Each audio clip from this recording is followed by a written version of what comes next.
back, everyone, to Season 3, Episode 3 of the Inside the Woods podcast, a Valley News show where every week we will give an inside look at Dartmouth Big Green football as they make their way through the 2025 season. I'm your host, Mike Coughlin.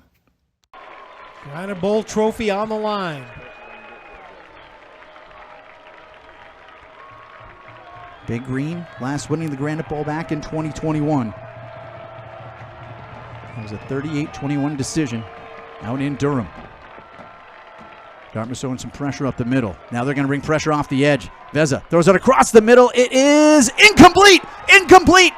Patrick Campbell breaks up the pass, and the Big Green are going to win the Granite Bowl here in 2025. That's how it sounded on the ESPN Plus and Nesson broadcast on Saturday when the Big Green sealed a pulse-pounding 27-20 season opening win over the University of New Hampshire Wildcats at Buddy Teevens Stadium in an entertaining contest to open their 2025 campaign.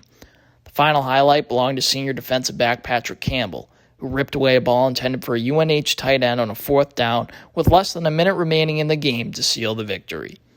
Senior running back DJ Crowther, who I have on the podcast this week for an interview, was sensational for the Big Green. He was named Ivy League Offensive Player of the Week for an effort that included 143 rushing yards and 3 touchdowns on 20 carries. Junior quarterback Grayson Saunier wasn't too shabby either. He threw for almost 250 yards and rushed for what ended up being the game-winning touchdown. Now at 1-0, the Big Green will head on the road for a date with the Central Connecticut State Blue Devils on Saturday at noon. The Blue Devils enter Saturday's showdown at 2-2, coming off a 16-14 loss last week to Merrimack on a last-second field goal. Saturday will mark the 4th time these two programs have faced off with one another. The Big Green have yet to drop a game to the Blue Devils, with its most recent win coming last season. After their victory against UNH, who is ranked 23rd in the FCS coaches poll in advance of this past weekend's game, the Big Green received 31 votes in the latest poll. While they remain outside the top 25, those 31 votes were the 3rd highest tally among unranked teams. In addition to DJ, as we do every week, we will hear from Big Green head coach Sammy McCorkle to hear his analysis of last week's performance and dig into Dartmouth's keys to victory in Week 2. Now let's get into the interviews. Here joining me is Big Green senior running back DJ Crowther. As I mentioned in the open, DJ is coming off an incredible performance in Week 1, which earned him Ivy League Offensive Player of the Week honors.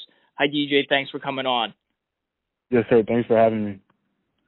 So, for the past 2 seasons, you've been more of a backup role. On Saturday, you had the most carries you've had in a game during your collegiate career.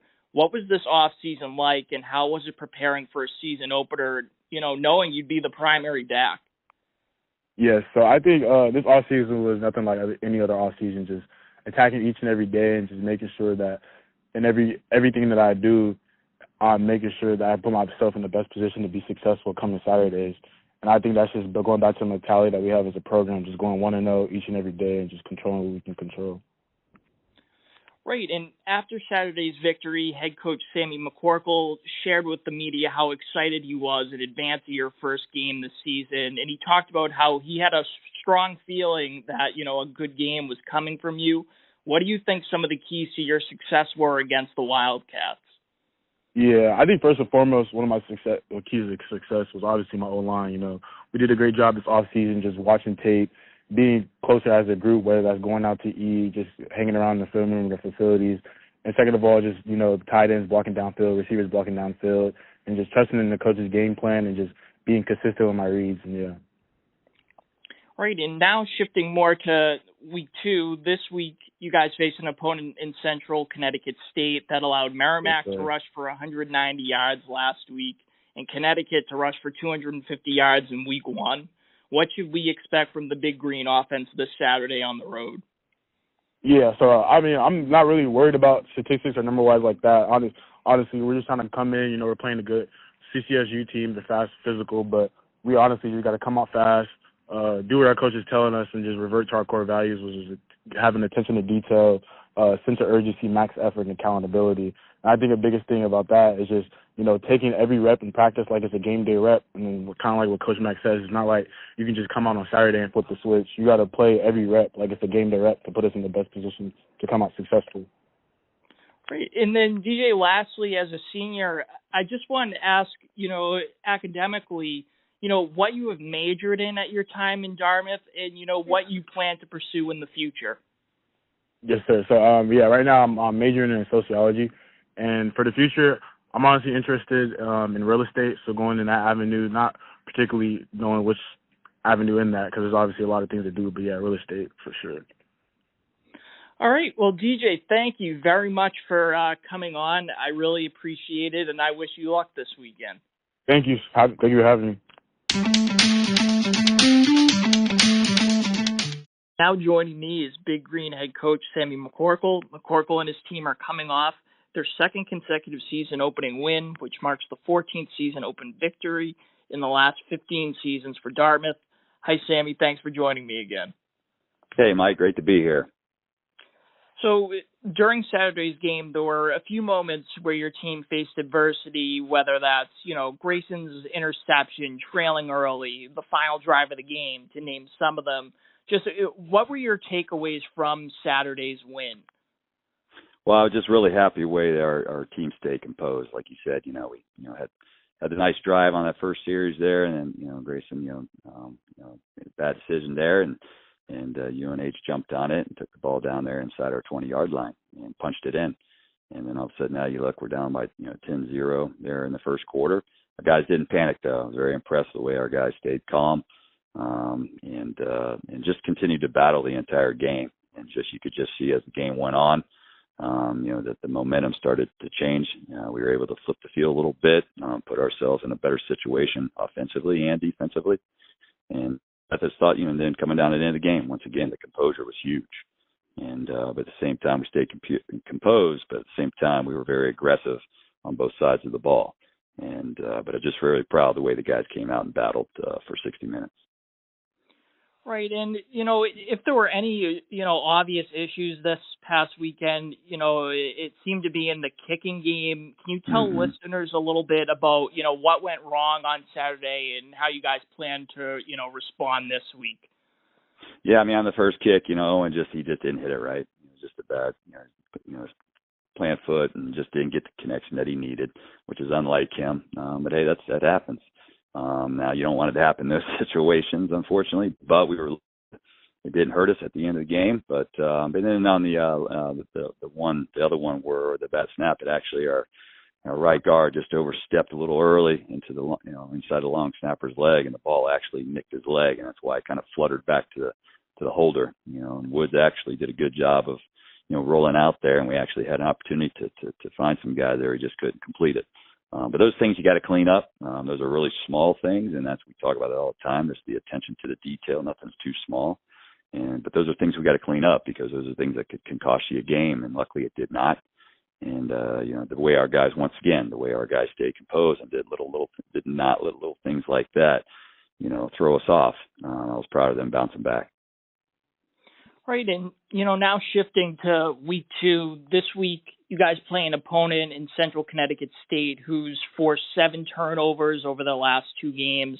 You won the turnover battle against UNH. How do you do it again this week against ball hawking Blue Devil defense? Yeah, I mean, obviously we just got to protect the ball offensively. We've got to make good decisions. We don't want to put the ball in a position where they can make plays. But that's critical. And then we got to create turnovers. We got to be in position that if we have that opportunity, we want to capitalize on that. But you're exactly right. They do a good job of creating those situations for them. But we've got to do all we can to make sure that we play smart, make good decisions, don't force anything, and take what they give us. Right. You guys last faced off with Central Connecticut, last October. As you guys are preparing your team for Saturday, is there any value at all in looking at tape or referring back to last year's matchup, or is preparation strictly focused on the roster and game film from their games this year? Yeah, it's definitely a combination of both. I mean, you want to watch and see how you match up. Certain guys, obviously it's a year, it was a year ago, but they've got a number of guys who are back from that game last year. And obviously schematic wise, you just kind of look at some things. But it's a combination of both. But you do put a lot of it into this year, with certain players, new players, players in different positions. and then obviously seeing them play against other opponents and what they've done against other opponents. But I think it's truly it's a combination. But they're a very good football team, and they're a very physical team. They play fast, and we definitely got our hands full for sure. Right, and then last one, Coach. Dartmouth last played at Central Connecticut in 2015. How do your team preparations differ during the week when you're headed on the road? For the first time this season, and on top of that, to a place in a stadium maybe most of your players and most of your staff, might not be as familiar with. Yeah, there's only a couple of us who remember the stadium. I'll tell you the truth, that was so long ago, I barely remember it. But no, I think you prepare the same way. I mean, it's still the field's the same size as our field, and it's 100 yards, and you got to just be able to block out everything outside of that, and you can't allow a locker room or travel or whatever. You can't allow that to disrupt you. You've got to be zoned, you got to be locked in, and our guys know that, hey, we got to prepare ourselves each week.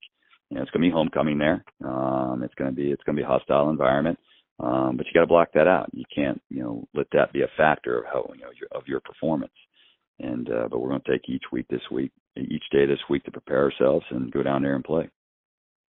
All right. Well, thank you very much again, Sammy, for coming on. And I really appreciate it. And I wish you guys luck this weekend. Thanks, Mike. Appreciate you having me on again. And there you have it. That was Season 3, Episode 3 of the Inside the Woods podcast. Thanks for listening. We will be back again next week to talk about Saturday's matchup with the Blue Devils and the Big Green's Week 3 Ivy League opener against Penn. If you have a question for Sammy, email sports@v.news.com. That's sports@vnews.com. Emails there will give you the chance to have Coach answer your question on the next podcast. See you next week.